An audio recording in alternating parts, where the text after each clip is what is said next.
안녕하세요, 일렉트로캠입니다. 오늘도 테슬라 관련 이야기를 해볼까 합니다. 오늘 테슬라 이야기들이 좀 재밌는 것도 많고, 그리고 마지막은 원전 이야기를 좀 해볼까 합니다.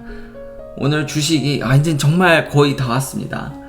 좀 대단한데요, 최근 상승세가 좀 가파른 편입니다.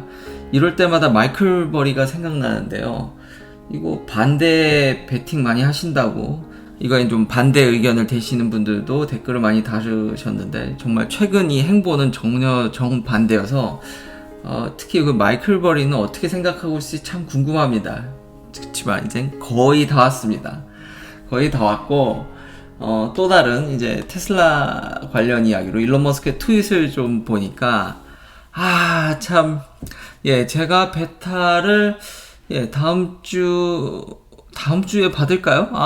그러니까 생각보다 빨리 못 받는다가 중론일 것 같습니다. 이거 더 안전운전을 해야 되나? 일론 머스크가 트윗으로 이런 많은 사람들이 FSD 베타 이걸 갖고 있는 이제 한 20만 명, 30만 명 정도가 미국 내에서 한 20만 명이 좀 넘는 것 같은데, 그분들의 이제 열성적인 응원에 매우 감사하면서 생각보다 이렇게 많이 신청할 줄 몰랐나 봅니다. 그래서 일단 매일 한 1000명 정도로 이제 승인을 계속 풀어가고요. 당연히 그거를 선정하는 기준은 세이프티 스코어입니다. 처음에는 이제 100점 만점에 100점인 분들을 우선적으로 풀고, 그 다음 99점, 98점 이렇게 내려간답니다. 그러면서 매일 한 1000명 이내 정도, 그러니까 한 번에 확 푸는 게 아니죠. 아무래도 일론 머스크 역시도 그런 시선을 의식하는 것 같습니다. 아무래도 이게 확 퍼지게 되고 급격히 퍼지게 되면 사고가 난다라든지 이러면 지금 테슬라한테 치명 사기니까 이걸 이제 천천히 충분히 이해는 가지만 제 입장에서 이거 100점 만점에 100점 사실 그렇게 제가 이걸 받으면 좋겠지만 당연히 신경은 쓰지만, 그렇다고 해서 제가 막 죽을 듯이 이거를 받기 위해서 지금 막 온갖 촉각을 곤두세우고 이러지는 않거든요. 그냥 편안히, 근데 좀 더 조심스럽게 운전은 하는데 100점 만점에 100점 이거 쉬울 것 같지가 않은데, 그리고 지금 업데이트도 원래 이번 주에 10.2가 나오는 거였는데 이것도 좀 밀렸죠. 그래서 조금 걸리지 않을까라는 생각이 또 들기 시작했습니다.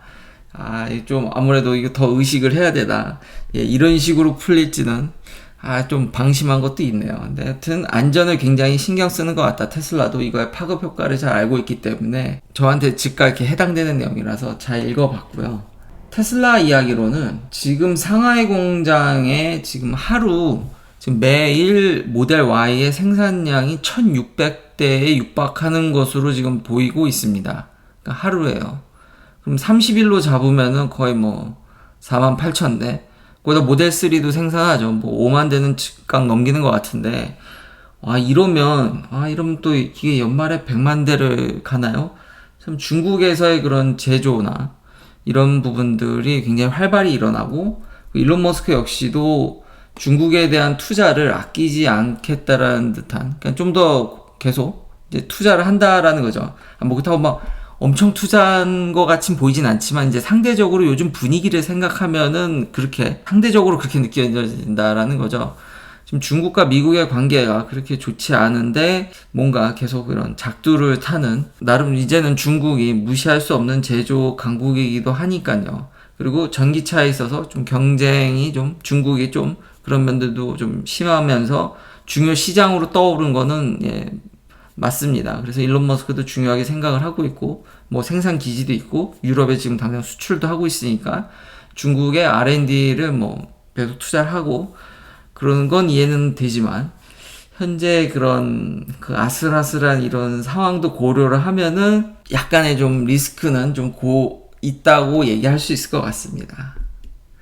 그래도 이런 중국의 유튜버 분들이 이런 드론 영상을 보면은 정말 차 정말 많습니다. 모델 Y만 하루에 1600대라니 중국을 중요하게 생각하는 것도 이해가 되지만, 여튼 3분기 실적은 꽤 괜찮을 것 같은 조짐들이 보이면서 자꾸 이러니까, 자꾸 연말에 이런 정도로 뽑아낸다 그러면은 연말에 100만 대를 역시 일론 머스크가 결국은 마음에는 100만 대를 마음에 갖고 있는 건 확실해 보입니다. 근데 상황이 되냐 안 되냐 그런 차이인데, 또 역시 이런 것도 리스크가 있습니다. 그런 지올로지컬, 그러니까 뭐 정치적인 그리고 지역적인 문제뿐만 아니라 중국이 파워 서플라이, 전기의 공급 문제로 인해서 애플이나 테슬라가 좀 이렇게 부품 공급에 차질을 받을 수도. 근데 이게 테슬라가 지금 맞았다라는 게 아니라 테슬라에게 부품을 공급하는 여러 이런 밑에 OEM 업체들이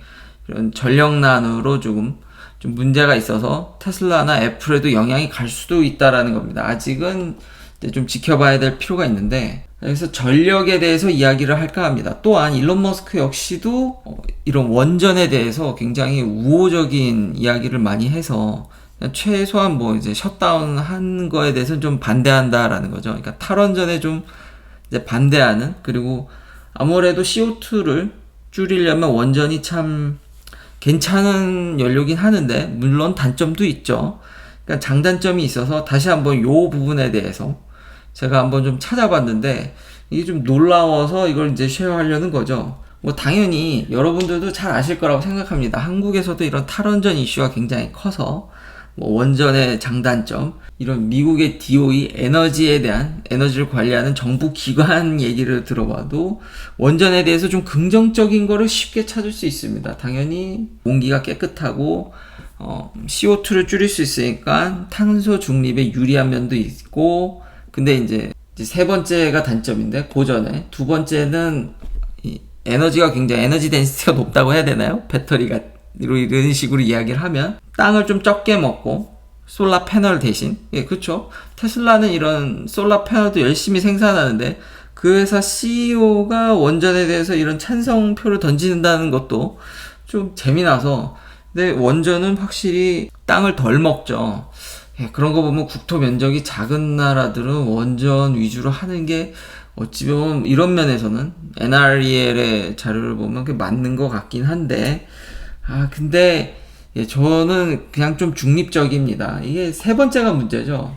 그러니까 깨끗한 공기를 생산하는 건 맞는데 이 쓰레기가, 그리고 이제 세 번째로 여기서 정부 기관의 이런 미국 정부 기관 자료입니다. 쓰레기가 적다라는 거죠. 그러니까 근데 그 쓰레기가 치명적인 게 문제인 건데, 치명적인 쓰레기를 이제 소량 내놓는 쪽으로 기술이 많이 발전해서, 그러니까 오늘의 이야기는 기술이 발전해서 지금 원전이 재미나게 돌아간다는 얘기인데, 이 쓰레기가 많이 안 나오게끔, 그렇지만 치명적이다. 그래서 이게 깨끗한 공기를 제공하는 것과 이게 애매한, 그러니까 장단점이 참 명확한 그런 상황인데, 오늘의 핵심이 이거죠. 이 원전이, 이게 찾아보니까 생각보다 오래 쓰더라고요.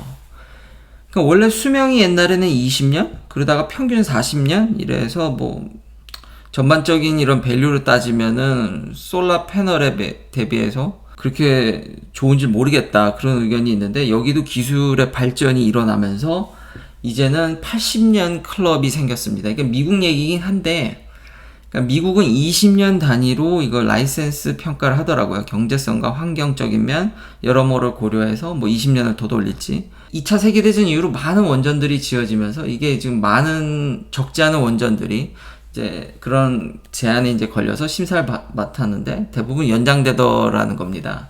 그래서 이제 80년 클럽이 생기고, 심지어는 이제 100년, 이런 걸 센츄리언 리액터라고 부르는데 이제 100년짜리 리액터가 나온다라는 겁니다. 이게 어떤 나라든 이거 원전을 폐쇄하는데, 미국은 건설에도 좀 소극적인 모습이지만 그렇다고 있는 원전을 폐쇄할 생각은 전혀 보이질 않습니다. 어떻게든지 기술 개발을 해서 결국 이걸 연장하는 모습이 보인다라는 거죠. 그래서 이걸 센츄리언 리액터라고 잘 정리되어 있는데, 이렇게까지 오래 쓰는지 몰라서 여러분들하고 쉐어하고 싶은 거죠. 당연히 이점은 오래 쓰면 오래 쓸수록 당연히 좋죠. 그러니까 재활용적인 측면인가요? 일단 이런 발전소는 업프런트로 돈을 왕창 내기 때문에 초기 투자 비용이 크지 사실 유지 비용 거의 들지 않거든요. 그래서 실제로 거의 킬로와트당 1, 2센트, 심지어는 많이 쳐줘야 3센트 수준인 뭐 3원인가요? 4원? 생산 단가가 어마무시하게 낮습니다. 그러니까 이거 수명을 연장하면 연장할수록 거의 황금알을 낳는 거위죠. 근데 다시 한번 터지면 문제가 심각하죠. 그러니까 일본의 사례도 있듯이 자꾸 경제성만 따지게 되면 이 수명을 연장하려는 그런 인간의 욕심, 경제성이 어마무시하니까요. 그러니까 1년 한 해 연장할 때마다 남는 돈이 어마무시하다 보니까 그러다 사고가 나면 큰일인데, 물론 환경평가도 잘 하겠죠.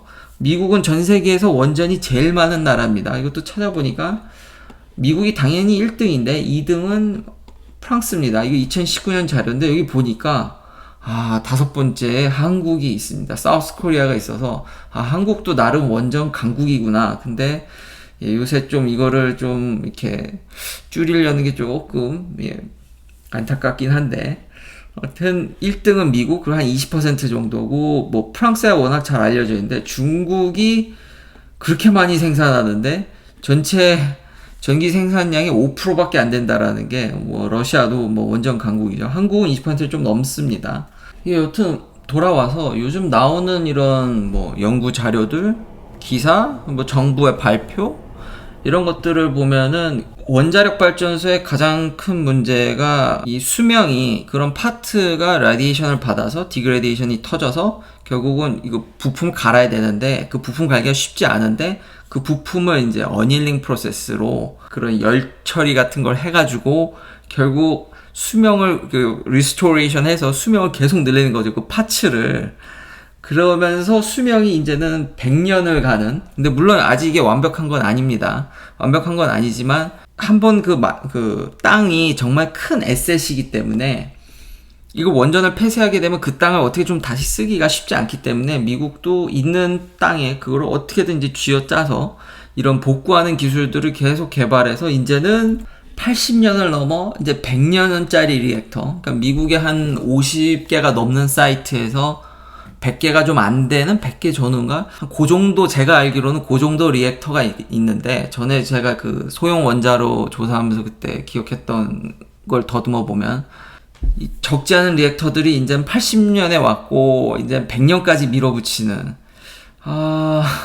이거 생각보다 이렇게 오래 쓸 줄은 몰랐습니다. 이렇게 수명이 길면은 나름 괜찮지 않나. 그러니까 환경적인 면을 고려하더라도 좀 치명상을, 그런 쓰레기를 내놓지만 이렇게 오래 쓸 수 있는 발전소라면, 그리고 연료는 그때 SMR 얘기할 때도 얘기했지만 뭐 우라늄 재처리를 고려하면은 거의 사실상 무한정에 가까운, 저희가 걱정할 그 연료가 떨어지는 걸 걱정할 정도는 아닙니다. 현 위치에서는 거의 사실상 무한정에 가까운 연료를 갖고 있는 발전소인데, 거기다 100년, 그리고 저런 리스토레이션, 어떻게든 부품을 좀 고치려는 기술들이 계속 나온다라면은, 이렇게 오래 쓰게 되면은 사실상 나은 면이 있지 않나. 그래서 일론 머스크가 그런 것을 알기 때문에 지금 태양광을 주력하는 회사 CEO 입장에서 원전을 지지하는 참 신기한 발언. 그 전기차도 팔아야 되니까요. 에너지가 원활히 생산이 돼야 되니까. 특히 중국 같은 경우는 원전이 5%밖에 차지를 하지 않으니까 더 만들 여지가 제가 볼 때도 있어 보이네요. 그런 모습들을 보면서 이런 부분들은 놓쳐서, 물론 당연히 안전성이나 그런 쓰레기에 대한, 거기도 기술 개발하면 더 축소가 되려나요? 제가 알기로는 아마 그런 유리 계열의 그런 아모포스한 걸 섞어 넣어서 확 부피를 엄청나게 줄이는 기술이 꽤 오래전에 개발이 돼서 한 20분의 1, 막 이렇게 30분의 1로 제가 줄인 걸 때 들어서 아는데, 그 이후로는 또 물론 나름 기술 발전이 있었지만 크게 이렇게 진보하는 게 없지만, 여기도 또 이게 모르는 사이에, 남들이 관심이 없는 사이에 나름의 계속 기술 혁신을 해가면서 우리가 생각하는 것보다 수명이 훨씬 길어져서, 원래 계산했던 것보다 수명이 훨씬 길어져서 이런 안전성이나 경제성 평가가 다시 재검토가 이루어져야 되지 않을까라는 생각이 들긴 합니다. 이것만큼 안정적으로 이제는 값싸게 전기를 공급하는 발전소는 아직은 찾기가 좀 힘듭니다. 물론 그렇지만 잊지 말아야 될 건, 저도 이게 굉장히 무서운 게, 지금은 이게 아까 얘기한 엄청 싸게 생산하지만 그 일본의 사례가 있듯이 너무 그런 거를 또 함몰하다. 이게 한 번 사고가 터지면 너무 재앙이 크다 보니까 저도 이렇게 의견을 표명하기가 좀 어려운 부분이 있습니다. 그렇지만 요 부분은 확실히, 그러니까 우리가 누구도 이렇게 원전이 오래 쓸 거라고 생각하는 부분들이, 많은 분들이 그걸 간과한 것 같아서, 현재 미국은 많이 질 생각도 없지만 있는 걸 폐쇄하기보다는 계속 기술 개발을 통해서 수명을 연장하려고 부단히 노력하고 있다라는 점입니다. 그래서 아마 우리가 100년을 가동하는 발전소를 결국에는 어떻게 될진 모르겠지만 그러니까 원전을 뭐 지지한다 그게 아니라 이건 팩트인 것 같습니다. 결국 우리는 100년 동안 가동되는 원전은 결국은 볼 것 같다라는 겁니다.